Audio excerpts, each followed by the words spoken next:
Okay, good morning students. Welcome back once again to another video for the light chapter. And today we are talking about a very important topic, that is image formation by spherical mirrors. First we will talk about the concave mirror and we will see the different cases in which the image is formed and where it will be formed. Okay.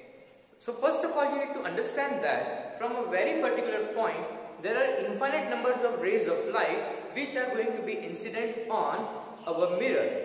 But we have to consider only two of the rays of light in such a way that the image is formed. So for example, if we have this concave mirror and let's say there is an object over here given by this simple arrow. Then from this particular point of the arrow, there are infinite many numbers of rays of light going in different directions. That is why you can observe this arrow from any particular direction. If you as a person are observing the object, but we are talking about the image formation. So there are going to be many rays of light that are going to be incident on the mirror. But for simplicity purpose, we will be taking any two arrows at the particular point from the object, and wherever they meet at that particular point, the image will be formed. So the two incident rays of light after reflection, wherever they meet, the image will be formed. Okay, so wherever these rays of light will intersect at that particular point, the image will be formed. So we will take only two rays of light for our simplicity purpose. Now there are many cases for this particular image formation. We will see all the cases one by one. Okay, so the first case is when the object is at infinity. So we have a concave mirror like this. Okay, and the focus point is over here and center of curvature is over here like this. And we have an object which is at infinity. So far away object. So let's say that the object is somewhere over here like this. Very far away. So the rays of light will be coming towards the mirror that will be parallel to each other, because the far away object, the rays of light are parallel. So we are taking two parallel rays of light like this incident on the mirror. And we know from the previous video that we studied that if the rays are parallel to the principal axis, then what happens? After reflection, the reflected ray of light will pass through the focus point. So after incident, it will pass through focus like this. So a very small point size image will be formed, and that image will be inverted. It will be very small, a small inverted image will be formed at the focus. Okay? So this is the very first case of our different image formation topic. So if the object is at infinity, the image will be formed on focus inverted. Okay, and very small, diminished, point-sized image. Okay, moving on to the next one, that if the object is not at infinity and it is brought a little bit closer. So we are now keeping the object on principal axis. So it will be a little bit different.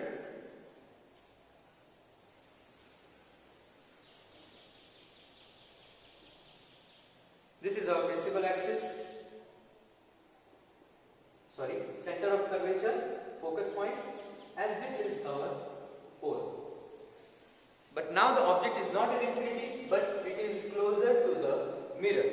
So just beyond C. So we have kept the object beyond the center of curvature. Now once again we will be taking two rays of light from this particular object. So first of all we take the parallel ray of light like this.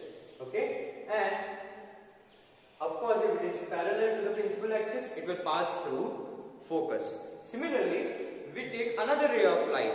Let's say it is passing through focus. Then after incident, it will become parallel. So a ray of light passing through focus, and then it will be parallel.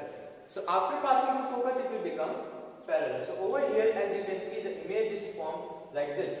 So if the object is beyond C, the image will be between F and C. Okay, and the image will be diminished. Don't mind my drawing, it will be diminished. It will be smaller than the object. It will be smaller than the object. Okay, so second case. Now the third one, if you bring the object even closer, then we are keeping the object on center of curvature. Okay, again we get rid of all this and we draw another ray of light, principal axis, concave mirror, center of curvature, focus point, and we are keeping the object on center of curvature. Once again we take a parallel ray of light. After passing it will be on focus, and if you are passing through focus then it will be parallel. Now as you can see, the image is getting formed over here because these two rays of light are intersecting at this particular point. So the image is this way. Once again the image is inverted, but now it is going to be on the center of curvature. Okay?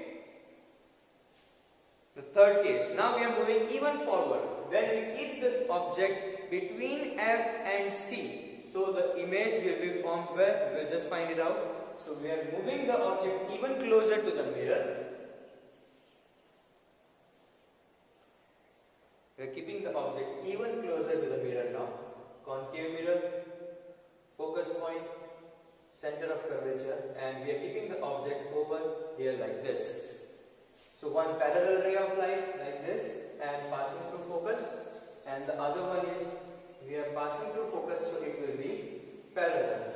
So the ray of light will pass like this, and as you can see this is the point of intersection, so the image will be formed this way. Now one thing that you will notice is that this image is now larger. So this is because where the object gets closer to the mirror, the image gets larger and larger. So up till now we had diminished image, but on center of curvature the image was of the same size. Okay, I will draw all the cases together so that it is clear for you to understand at the end of all the topics. But first of all, we will finish all the topics separately and see how the images will be formed. So the image is now away from center of curvature. Okay, and last case, if we are keeping the object on focus. So not the last case, second last case.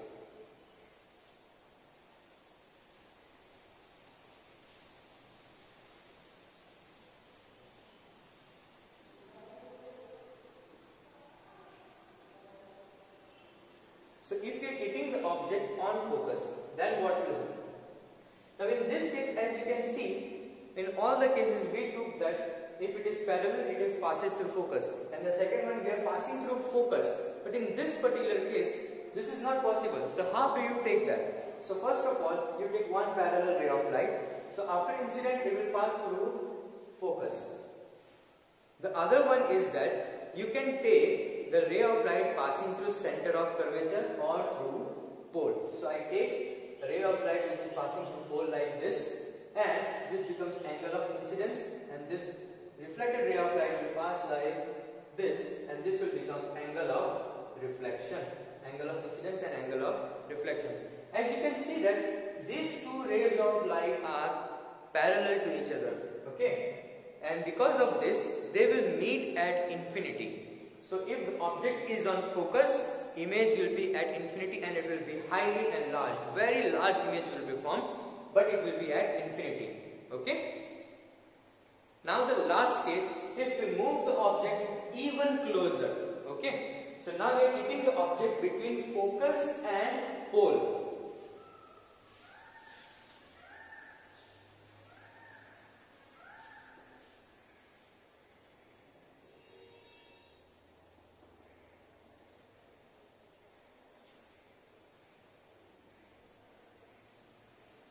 The last case we are keeping the object between focus and pole. Once again, one ray of light we will take which will be parallel to the principal axis like this. So after incident it will pass through focus as it is, and the second one is we take through pole like this. But in this particular case you will see that the rays of light are going away from each other. That means they are not going to meet in real. Okay, so they are going to meet virtually somewhere like this.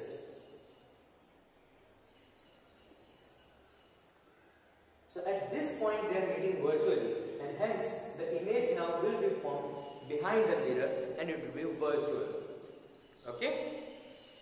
Now let us revise all the cases of the image formation by concave mirror by small diagram. Okay students, so all the cases are here for you, so that you can understand the difference between them and the similarities and what is actually happening. I will get every single detail to you in this particular format. Okay. So starting with the first case, if the object is at infinity, okay, it is very far away, then image will be on focus, highly diminished point size, and it will be real and inverted. Okay, so image will be real, inverted and highly diminished. Okay, very small point size. Next, we bring the object little bit closer.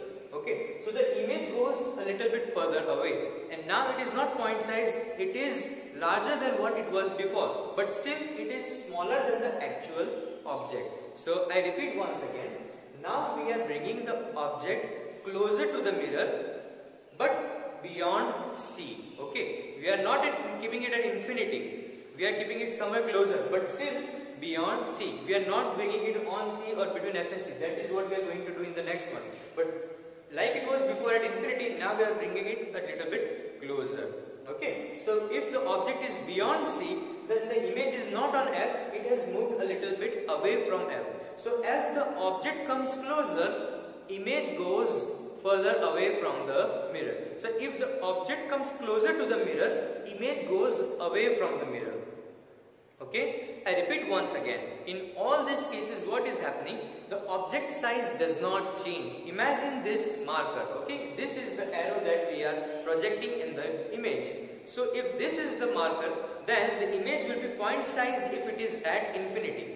If we bring it a little bit closer, then it goes a little bit away from the mirror, and now it is a little bit larger. Okay, it is bigger or larger than before, but still not as big as the object itself. So the image is larger than before, but not as large as the object itself. Now we are bringing the object even closer and we are keeping it on C. Before it was beyond C, now it is on C. So the image goes even further away and its size also increases. And that is our third case, that is, first it was at infinity, then it came closer beyond C, and then even closer and on C, that is center of curvature. So at infinity, beyond C, and now C. So the object was point size, a little bit larger but diminished than object, and now it is even larger and it becomes the same size as the object. So the size of the object remains the same as the image. So image and object now have the same size.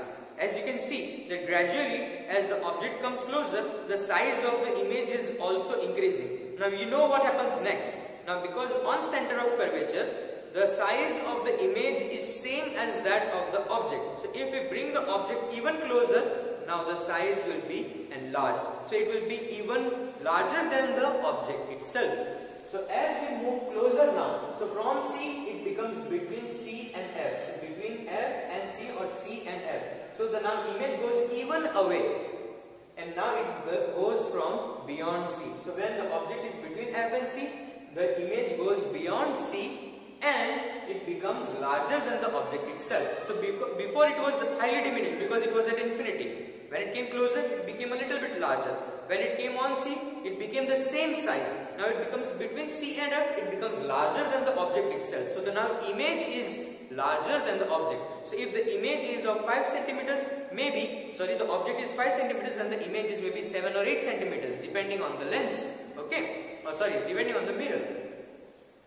As we move even further, we move it on focus. Okay, so now we are bringing the object even closer to the mirror. So when it is at focus, now as you can see over here, you can take any two approaches. You can either take the ray of light passing through C or you can take through pole. It is your choice, but you can only take 2 rays of light. No need to make it confusing like before. Okay. You can take only 2 rays of light. Only for this particular case I have taken 3 rays of light. That is also for just your explanation purpose. So from the object you have to take only 2 rays of light, that is one parallel, so it is passing through focus, or from pole, then it is creating angle of incidence, angle of reflection. Or you can take center of curvature, passing through center of curvature. Only 2 rays of light is required. But that's not the thing that we are studying. We are saying that if the object is at F, then the image will be at infinity, highly enlarged, because the rays of light are going very far away. The image will be very, very large. Okay. And the last case, if we bring the object even closer to the mirror, then what happens? Then we are keeping the object between F and P. We are keeping the object between F and pole. Pole is the point of the center on the mirror. So now what happens is, as you can see, the rays of light are actually going away from each other. They are not meeting. They are not going to intersect.